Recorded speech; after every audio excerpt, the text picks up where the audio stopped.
La fin du Touch Bar, le retour de MagSafe et bien plus encore. Aujourd'hui, on parle de rumeurs et notamment de la mise à jour du MacBook Pro 13 pouces qui va passer en 14 pouces et la deuxième sera la mise à jour du MacBook Pro 16 pouces avec la nouvelle puce Apple. Parce qu'actuellement, ils sont encore chez Intel. Dans cette vidéo, j'ai décidé de vous faire un point sur les dates de sortie, les spécificités et plus globalement sur un point général des rumeurs qui tournent autour de ces deux nouveaux MacBooks. Il y a de très gros trucs qui arrivent et surtout au niveau des écrans comme vous l'avez compris. Petite parenthèse, YouTube me dit que la majorité des personnes qui regardent mes vidéos ne sont pas encore abonnées à ma chaîne.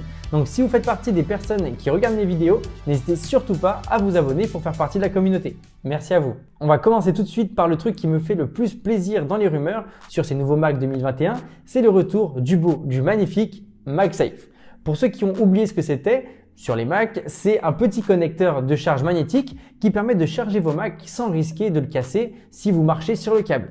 Alors, je ne sais pas si vous allez me croire, mais encore la semaine dernière, j'ai marché sur le câble de mon MacBook Pro 15 pouces. Et je dois vous dire que mon Mac s'en rappelle encore et moi aussi. Je vous laisse regarder à quel point il a pris cher. Et c'est vrai qu'avec le câble MagSafe, il ne serait jamais tombé, le câble aurait juste volé. Et je vais pas me plaindre parce que le Mac fonctionne toujours et il n'a rien de cassé. Mais c'est vrai que si Apple remet le connecteur MagSafe, je suis vraiment preneur. Au-delà de la sécurité de votre Mac, MagSafe permettra de nombreuses choses et notamment de recharger vos ordinateurs beaucoup plus rapidement que l'USB-C. Et surtout, ça laissera plus de choix aux utilisateurs parce qu'on va bien évidemment garder l'USB-C et ça sera juste une partie de recharge supplémentaire. Évidemment. Parlons un petit peu de ce qui nous fait le plus rêver sur ces Macs-là, ça va être la puissance. Alors, les nouveaux Mac 14 et 16 pouces vont nous apporter une nouvelle puce encore plus puissante que la puce M1. Alors, on ne sait pas comment elle va s'appeler, ce sera peut-être la M2, la M1X, on n'a aucune idée.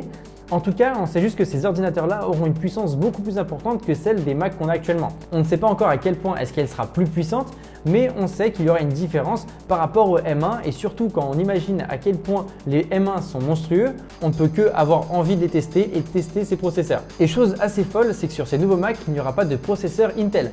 On sera directement sur des puces Apple et ça sera la fin d'une ère pour Intel et la nouvelle pour les Macs. C'est beau.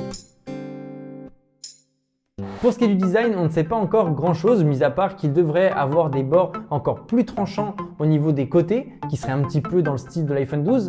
Et j'avoue que le design actuel me plaît plutôt pas mal, mais j'avoue que j'ai également vraiment hâte de voir cette nouvelle mise à jour.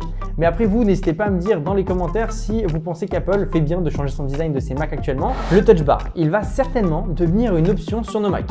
Faut avouer que ça divise pas mal les communautés Apple et surtout, Apple ne l'a pas amélioré depuis sa première sortie. Alors je crois que c'était en 2016 ou en 2017, j'ai un petit doute.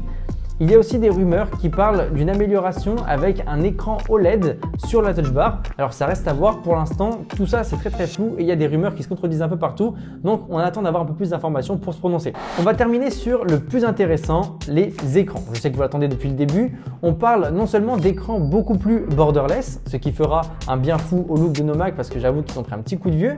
Et dans les deux cas, ça apportera beaucoup plus de confort. On parle aussi d'une grosse amélioration en ce qui concerne la qualité des écrans. Il y aura certainement une plus grande densité de pixels et ils seront également plus lumineux et beaucoup plus contrastés. On parle aussi de la technologie mini LED qui est une nouvelle technologie qui arrive et qui apporte vraiment un vrai plus en termes de qualité et ça permettrait vraiment d'avoir un rendu juste incroyable. Donc j'ai vraiment hâte de voir ça et hâte de voir si Apple va vraiment le faire. Quand est-ce qu'ils seraient disponibles? Alors on ne devrait pas les voir en mars ou en juin comme on pourrait les attendre. Ils vont plutôt arriver vers septembre-octobre d'après les rumeurs et surtout qu'on a tous hâte de passer à la nouvelle puce d'Apple ou même de redécouvrir les nouveaux Macs avec leur nouveau design. Moi je vous avoue que j'ai hâte de passer au 16 pouces vu que je suis actuellement sur un 15 pouces et j'ai surtout hâte d'avoir un processeur Apple qui est vraiment beaucoup plus puissant. Mais bon, il faut attendre tout ce temps pour avoir la mise à jour et je suis sûr que ça va être révolutionnaire donc autant prendre son mal en patience. Après, je dois vous avouer que je suis OK pour attendre parce que je pense qu'ils valent vraiment le coup et j'ai vraiment hâte de tester tout ça sur ma chaîne.